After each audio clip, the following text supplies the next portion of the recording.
Iran વોરને કારણે અમેરિકાની economy ખૂબ જ ખરાબ રીતે પ્રભાવિત થવાની છે તેવી અટકળો વચ્ચે માર્ચ 2026ના જોબ રિપોર્ટમાં કંઈક અલગ જ ચિત્ર જોવા મળી રહ્યું છે. એપ્રિલ 3ના રોજ જાહેર કરાયેલા આ રિપોર્ટમાં જણાવાયું છે કે ગયા મહિને અમેરિકાની ઇકોનોમીમાં 1.78 લાખ નવી જોબ્સ ઉમેરાઈ હતી, જ્યારે બેરોજગારીનો દર ઘટીને 4.3% થઈ ગયો છે. અર્થશાસ્ત્રીઓએ જેટલી અપેક્ષા રાખી હતી તેના કરતાં માર્ચમાં સર્જાયેલી જોબ્સનો આંકડો ઘણો જ સારો રહેતા અમેરિકાની ઇકોનોમીની હાલત ધાર્યા કરતાં ઘણી સારી હોવાનું મનાઈ રહ્યું છે.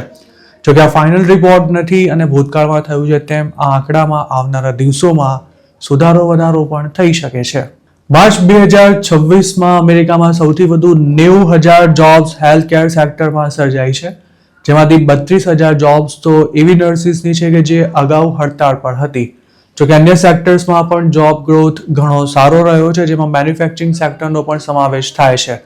લેબર ડિપાર્ટમેન્ટના આંકડા અનુસાર ગયા મહિને મેન્યુફેક્ચરિંગમાં 15,000 જોબ્સ સર્જાઈ હતી, જ્યારે હોસ્પિટાલિટી સેક્ટરમાં 44,000 જોબ્સ ઉમેરાઈ હતી અને કન્સ્ટ્રક્શન સેક્ટરમાં 26,000 જોબ્સ એડ થઈ હતી. તો બીજી તરફ માર્ચમાં ફેડરલ એમ્પ્લોઈઝની સંખ્યામાં 18,000નો ઘટાડો નોંધાયો હતો. માર્ચ 2026ની સાથે ચાલુ વર્ષના પહેલા 3 મહિનામાં અમેરિકાની ઇકોનોમીમાં દર મહિને એવરેજ 68,000 નવી જોબ્સ ઉમેરાઈ છે. જોકે આ પહેલા ફેબ્રુઆરીનો જે રિપોર્ટ આવ્યો હતો તે ખૂબ જ ચિંતાજનક હતો.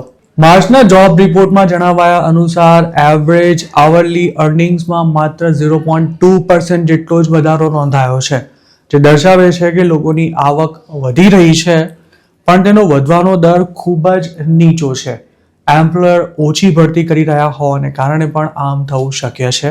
તેમજ જ્યારે જોબ ઓપોર્ચ્યુનિટીઝ ઓછી હોય ત્યારે વર્કર્સ નોકરી બદલવાનું પણ રિસ્ક નથી લેતા હોતા, જેના કારણે તેમને ઓછા પગારમાં નોકરી ચાલુ રાખવાની ફરજ પડતી હોય છે.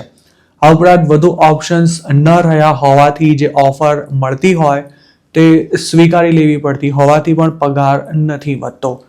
માર્ચમાં જોબ ભલે વધી હોય પરંતુ ઓપ્શન્સ ઘટી રહ્યા હોવાથી લોકોના પગારમાં ના બરાબર વધારો થયો છે, તે પણ ઘણો જ મહત્વનો મુદ્દો છે. આ ઉપરાંત 25 થી 64 વર્ષના વય જૂથમાં આવતા હોય તેવા કામ કરતા અથવા કામની શોધમાં હોય તેવા લોકોનું પ્રમાણ પણ સામાન્ય ઘટીને માર્ચમાં 83.8% નોંધાયું હતું. આ આંકડો છેલ્લા લગભગ એકાદ વર્ષથી આ જ સ્તર પર છે, જ્યારે 2024માં તે 23 વર્ષની સર્વોચ્ચ સપાટી પર પહોંચી ગયો હતો. આ સિવાય બીજી એક મહત્વની વાત એ છે કે માર્ચમાં અર્ધ બેરોજગારીનું પ્રમાણ વધીને 8% પર પહોંચી ગયું છે. અંડર એમ્પ્લોયમેન્ટ અથવા U6 તરીકે ઓળખાતી આ કેટેગરીમાં એવા વર્કર્સનો સમાવેશ થાય છે કે જેમની પાસે હાલ પાર્ટ ટાઈમ જોબ છે પણ તેમને ફૂલ ટાઈમ જોબ નથી મળી રહી. માર્ચનો જોબ રિપોર્ટ સારો રહેવા પાછળ માસ ડિપોર્ટેશન તેમજ લીગલ ઇમિગ્રન્ટ્સ પર મૂકવામાં આવેલા આકરા નિયંત્રણો પણ વત્તા ઓછા અંશે જવાબદાર હોવાની શક્યતા નકારી શકાય તેમ નથી. તેના કારણે લેબર સપ્લાયમાં મોટો ઘટાડો થયો છે. ફેડરલ રિઝર્વ બેંક ઓફ ડલાસે તો તાજેતરમાં જ એક એવો અંદાજ પણ વ્યક્ત કર્યો હતો કે દર મહિને એવરેજ 10,000 જેટલા નવા વર્કર્સ જોબ માર્કેટમાં એન્ટર થઈ રહ્યા છે. આ સ્થિતિમાં જો નવી જોબ સર્જાવાનું પ્રમાણ ઘટે તો પણ બેરોજગારીના દર પર તેની કોઈ ખાસ અસર નહીં દેખાય.